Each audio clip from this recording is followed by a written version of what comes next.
What is up, everybody? It's James here from the Sawyer Family Reviews channel, bringing you another toy review. That's like 3 in 3 weeks. Don't expect that streak to last. Now, the last time around, I teased that I would want to look at a Super 7 Ultimates figure next, but that plan changed because I got this in the mail from Forbidden Planet in New York City. A lot of people are getting this from AliExpress. I actually got mine from a US retailer because I was like, well, you know, maybe I'll just wait and see if a US retailer gets it in stock. And sure enough, they had it and got it out to me in 2 days. So that way I knew that my packaging was going to be nice, even though I'm going to open this anyway. I'm rambling. Anyway, so this is Renet from the Neca Mirage Teenage Mutant Ninja Turtles line, a line that's been going for a while, but hasn't had a lot of releases. Back in 2008, they did, I think it was 2008, they did their first set of comic-style Mirage Ninja Turtles, which are still awesome even to this day. And then they did April, they did some Mousers, they did a Foot Clan set with Shredder, and then they did 2 Loot Crate figures, they did Fugitoid. Now we've got Renet, we've got Casey Jones coming, we've got Utroms coming, we've got a Triceraton coming, another set of Turtles. So it's really cool to see the Mirage line coming back and getting expanded upon, because the Mirage Turtles are... It's kind of a toss-up between the 1990 movie and the original Mirage comics as to what my favorite incarnation of Turtles are. And it's a set of Turtles that hasn't got a lot of attention in the toy aisle. You know, there's Big Giant Expansive Playmates line, and there's the Toon line from NECA, and then there's, you know, the movie line from NECA. They're very expensive, but the Mirage-style Turtles haven't got a lot of toy love over the years. So it's cool to see them looking at that style and putting stuff out from that style. And Archie, too, so it's pretty exciting. But anyway, let's get her out of there, and we'll go take a look at the picture table. Wait. Let's take her over to the picture table, take a look at her, and then get her out of there. I'm going to go to Miss Barrett's apartment and check her out. I'm going to go check out Miss Barrett's apartment. Let's go over there. So here's Renet in the box. Really cool box style for these Mirage-style Teenage Mutant Ninja Turtles from NECA.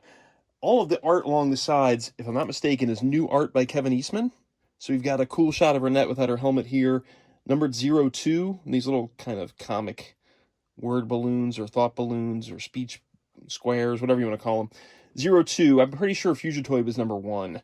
I don't remember if Loot Crate Shredder in this style box had a number. I can't recall.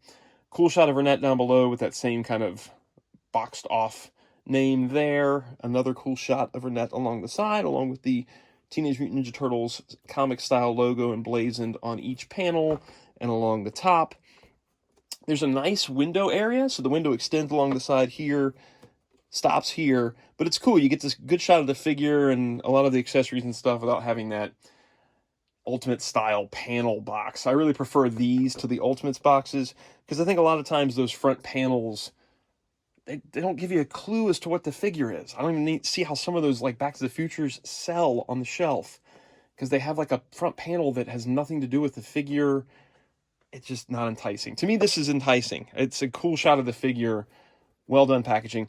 I kind of like the trapezoidal shape, too. It reminds me of Super 7 Ultimates, and it maybe is making my brain kind of out of place, because I keep expecting this box to be bigger, but it seems smallish. But at the same time, it's probably the same size as most of those movie Turtles that were single-packed.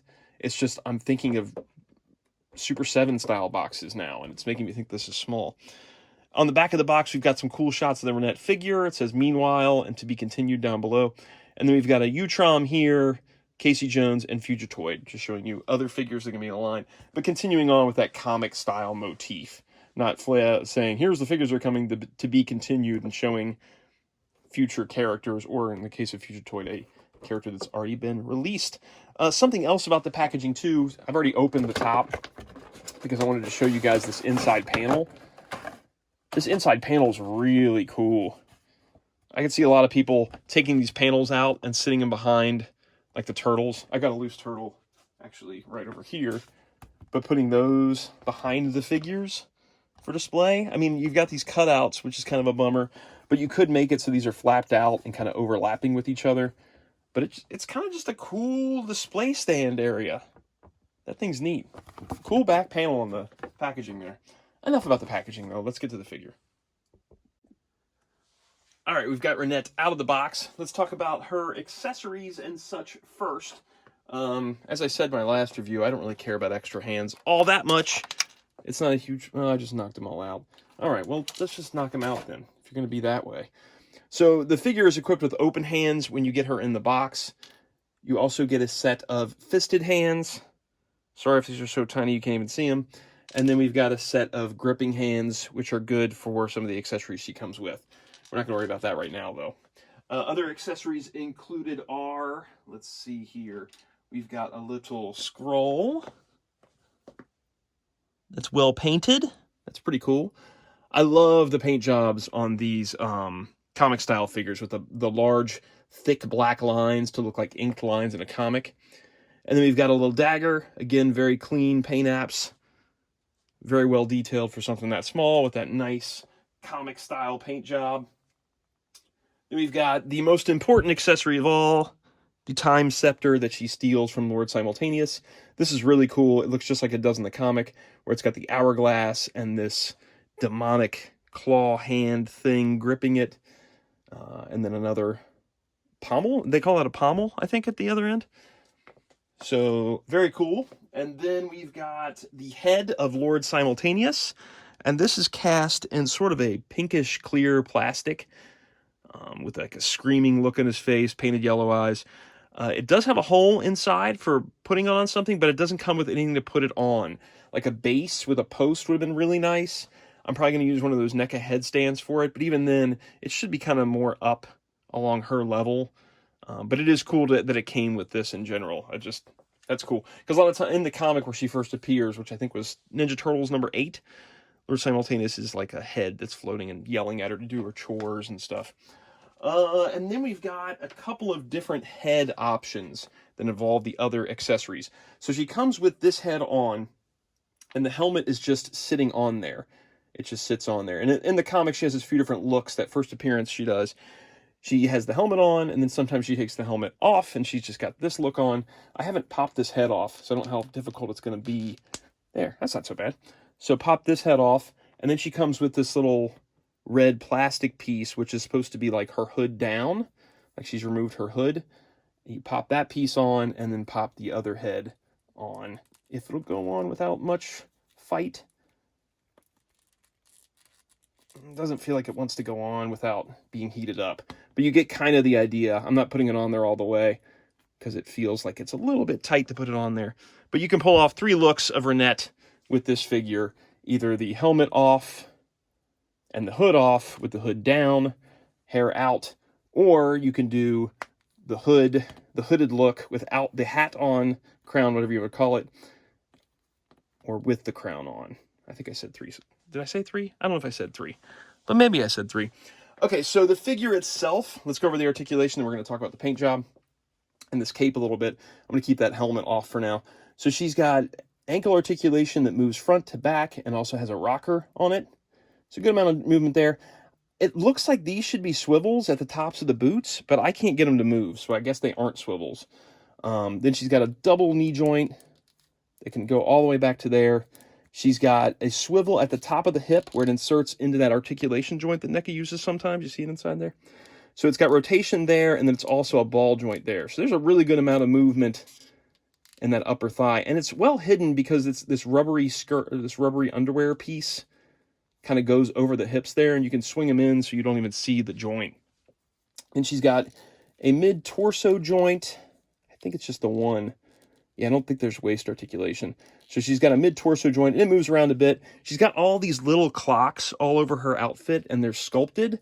And so some of those come down a little bit. So I wouldn't go too crazy, because I don't know how durable those things are going to be. They seem like they're okay. But yeah, it's kind of cool the way that the joint's almost totally hidden in there from the design of those clocks all over her bathing suit. It kind of looks like chainmail from far away. But when you get closer up, you can see that it's a bunch of little clocks. And again, she's got all those little black hatch marks here and there to show that it's supposed to be like a sketch. Then in the arms, we've got rotation at the shoulder that goes all the way around. They hinge out to about there. She's got a bicep swivel. She's got double jointed elbows. You have to bear with me. I've barely moved this figure. which is, you know, pretty good for NECA nowadays. They're getting better with their QC, at least for me. I used to always have to heat up every NECA figure before I'd move any joints. But this one, I haven't done anything, and I'm moving everything just fine. She's got a swivel at the wrist. That's where those wrists interchange, and they hinge in and out. And then she's got that ball-jointed head that we've already kind of looked at by doing the change on it. She's also equipped with this fabric cape that has a wire that runs all the way around it. And it's cool. I especially like the posing of the wire down at the bottom, but it's got kind of this flyaway thing going at the neck. Like it doesn't want to sit quite flush. I guess it's not doing too bad right now. It's also double-sided, so it's kind of thick. It's got red on the outside, black on the inside. So it's kind of a thick material to begin with, and you add that wire in there. It's a little thick, but it does... I mean, I'm not doing much with it right now, and it's posing pretty well. The only place that I kind of found a little bit of an issue was this. Like trying to sit this down along her shoulders. It's kind of wants to do a bit of a bunchy flyaway. Like it wants to fly up at her face. Bring her a little closer there. Her height. Had to grab my ruler there to show you the height. So she stands just a hair under 6 inches tall, which is right on for the comic style line for the human females of that line, because we're going to bring in April here. April stands almost exactly at the same height. And you know what's really cool about this is that I was a little worried that these would look more like, I don't know, the Toon line or something like that, and they wouldn't fit with the old NECA figures. And I don't know what I was thinking, that somehow the old NECA figures were going to become obsolete and they wouldn't look good next to the new figures. But they look pretty great together. Both of these figures are pretty old by now. And but like I said at the beginning of the video, these are still great. I think April is still pretty solid for what she was. And these all work together, even though these figures are years apart, like a decade apart, maybe more than a decade apart. Yeah, more than a decade apart in his case. Her case too. What am I talking about? She was really old. Like, what does this say? 2009. So even though these figures are 13 years apart in release, they still look pretty darn good together. Like, this works for me. This is the style of Turtles. By this point in the time in the comics, issue 8, they had started not to look as much like this, and they looked more towards the next set of Turtles that are coming out. So you're not going to be missing anything if you don't have these guys. You're going to have Turtles that will work with Renet. But if you've got these guys, they work as well. And April looks good with them, even though April only looked like this for, like, issue 2 of the comic. Issue 2 and 3. Let's look at her next to some other lines. I know I'm rambling a lot, but hey. What do you want me to do? Not ramble? I'm not going to do that. Here's Super 7's Casey Jones next to Renet. And then we've got a movie Raphael, which that doesn't look too bad either. That kind of works. Yeah. And then let's just grab this guy. We've got Frankenstein Raphael, and we've got a vintage Raphael. Vintage Raphael obviously won't work. That's a reissue one, but you get the idea. So, Renet is like a $33 figure, $35 figure. I can't remember what they cost now. She is cool. She is one of the earliest Turtle allies. Like I said, she appeared in like the 8th issue of the comic. So she's got some history to her character. It's a well-done figure. I don't know if it's a must-have for most people, though. Especially given the fact that they went with this red color scheme. Now, Renet, you know, originally it was a black and white comic. But in most colorized versions of Renet, she's wearing a blue outfit. That's her most common look. This red look is based, I believe, on the IDW Color Classics, their coloring versions of the original Ninja Turtles Mirage comics. So it's an odd paint scheme to go with for the first release. They've already teased the blue version. They showed this helmet in a case done in blue. So the blue version is coming. And I understand why you would do a less popular version first, because you have a better chance of selling this one if you bring it out first than if you were to bring the blue one out first. Everybody would buy the blue one, and then they would say, I don't really need the red one. You bring this red one out first, people will buy it because they want Renet, and then they'll buy the blue one because they want the more common version of Renet, right? So I understand why they did it, and I'm a sucker for the Mirage style stuff, so I'll take it. I mean, I've got Blue Shredder, I've got the white turtles, So I'll take whatever they do for the Mirage Comics line. Cool figure. You can maybe wait for the blue version, unless you're a completist. But we don't even know how the blue version's coming out yet. We don't have a lot of Mirage Comics Turtle stuff, though. So maybe you just get her just because you want to support that, right? All right. That about wraps it up on this one.